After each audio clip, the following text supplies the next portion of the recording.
안녕하세요. 우리의 전통과 문화를 알아보는 천국의 니캉네캉입니다. 여러분, 절에 가시거나 산행을 하다 보면 처마 밑에서 땡그랑 땡그랑 이런 맑은 소리가 들려오는 풍경 혹시 보신 적 있으시죠? 그런데 그 풍경 밑에 달린 물고기 모양 혹시 왜 달려 있는지 궁금하셨나요? 그래서 오늘은 바로 이 절 풍경에 물고기를 다는 이유와 의미, 그리고 실제 사례까지 깊이 있게 한번 알아보겠습니다.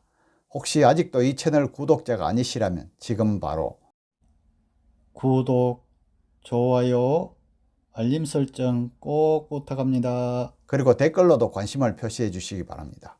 자, 여러분, 절에 가시면 이런 모습 많이 보셨죠? 이걸 풍경이라고 합니다. 바람 풍자, 경세 경자지요. 절 처마 밑에 매달린 맑은 소리의 이 풍경은 한국 전통 건축의 아름다움을 더하는 요소 중에 하나라고 합니다.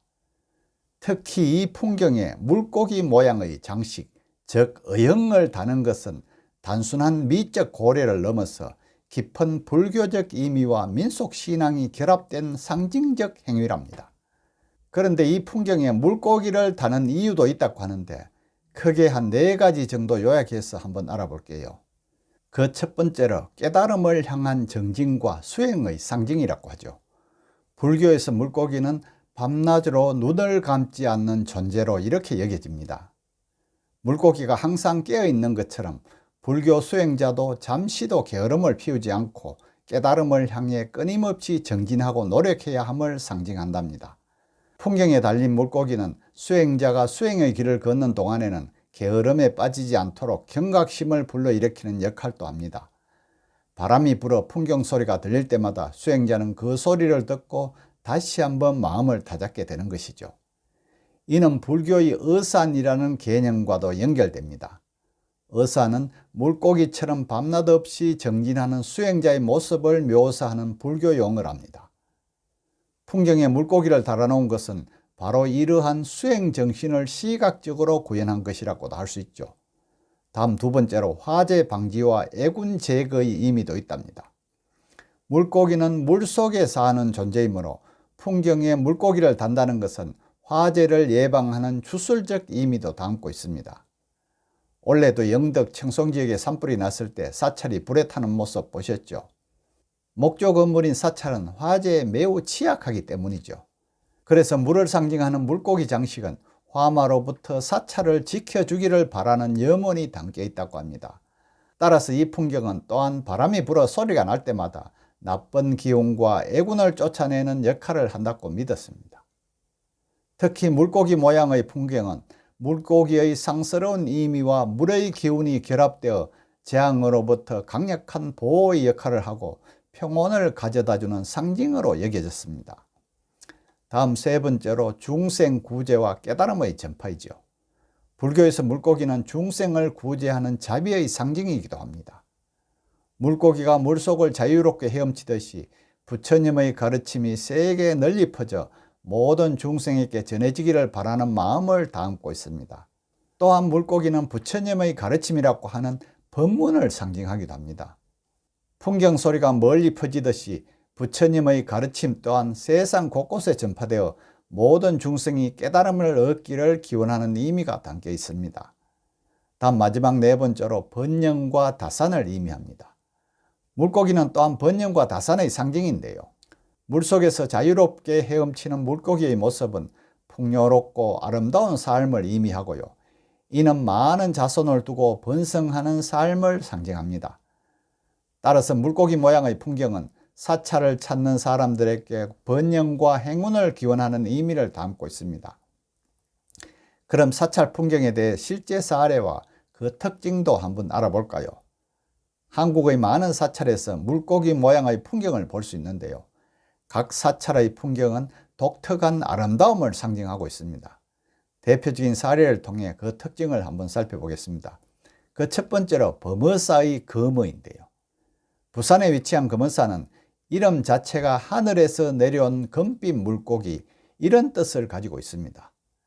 금정산에 있는 우물에 오색 구름을 타고 내려온 금빛 물고기가 놀았다는 전설에서 유래된 이름이랍니다. 범은사에서 이러한 사찰의 특징을 반영하여 풍경에 금빛 물고기를 달아놓은 것을 볼 수 있습니다.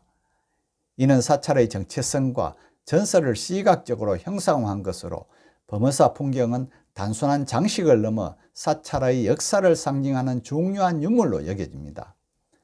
다음 두 번째로 해인사의 모고와 풍경입니다. 해인사는 8만 대장경을 봉안하고 있는 법보사찰입니다. 이건 다 아시죠? 이곳에서는 풍경과 함께 모고를 사용하는데요.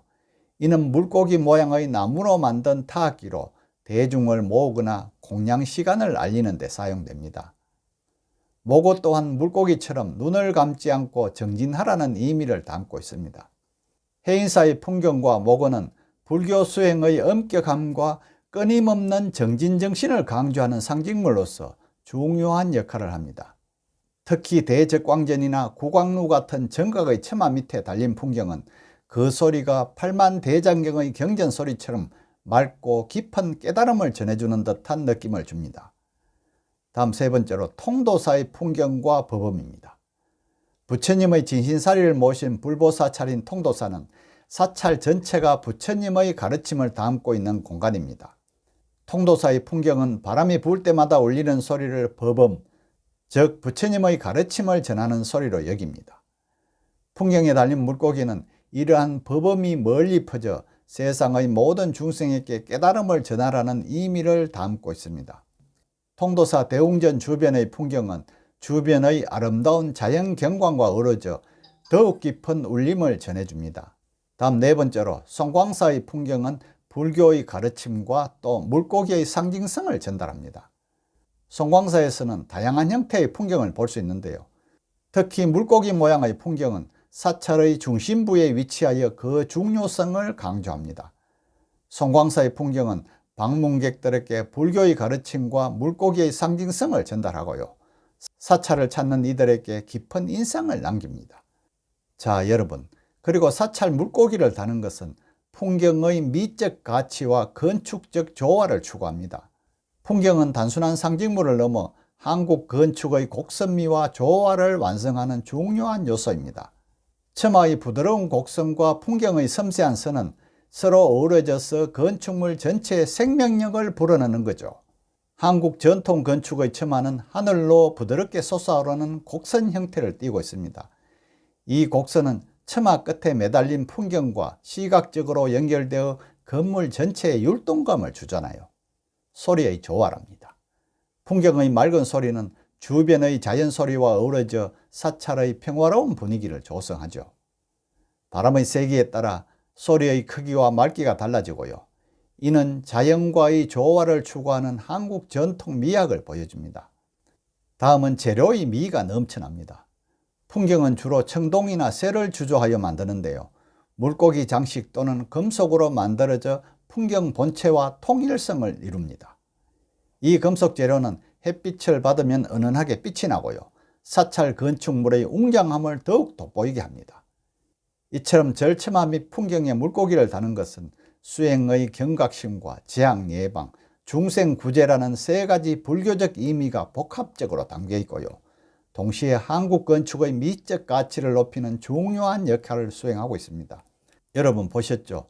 물고기 모양의 풍경은 단순한 장식물이 아니고 깊은 의미와 전통을 담고 있는 상징물입니다. 사찰에서 이러한 풍경을 통해 방문객들은 불교의 가르침을 느끼고 명상의 깊이를 더할 수 있습니다. 이러한 풍경은 한국 전통 문화의 중요한 부분으로 그 본질과 의미를 이해하는 것은 우리의 문화유산을 보호하고 이해하는 데 큰 도움이 됩니다. 여러분, 절 풍경에 달린 물고기 하나에도 이렇게 깊은 의미가 숨어 있었습니다. 앞으로 절에 가실 때 풍경 소리를 들으면서 그 뜻을 떠올려 보시면 어떨까요? 오늘 영상이 유익하셨다면 구독, 좋아요, 그리고 댓글도 꼭 부탁드립니다. 감사합니다.